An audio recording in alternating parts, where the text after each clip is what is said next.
Thank you, Madam Speaker, and welcome Minister Blair to the Senate. Thank you for being here for the past hour or more. You've talked about the death spiral when it comes to recruitment. Surely part of the problem is the rampant or the significant presence of misogyny and racism in the forces.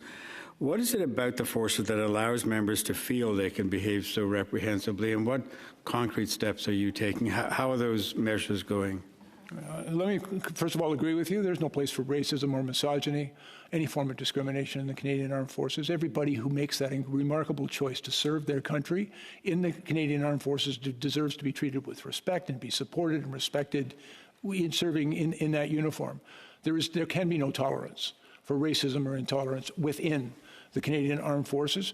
We have the benefit of some really important consultations and work that has been done with members of the Canadian Armed Forces, and in particular, I'm implementing the recommendations of Justice Arbour. She made 48 recommendations, one of which requires legislative change, and I've got Bill 66 currently before the House. I'm working really hard to try to get it through second reading so we can get it to committee, and hopefully, in the not-too-distant future, get it before this House, because it's important legislation, and it aligns completely with the recommendation of Justice Arbour. But there are 48 other recommendations, as well as other reports from Justice Fitch, for example, which we're busily implementing. One of the commitments that we have made, and there are a number of different initiatives. There's not one thing to do to confront racism, because it's a human frailty and we recruit from the human race. There's 1,000 things to do.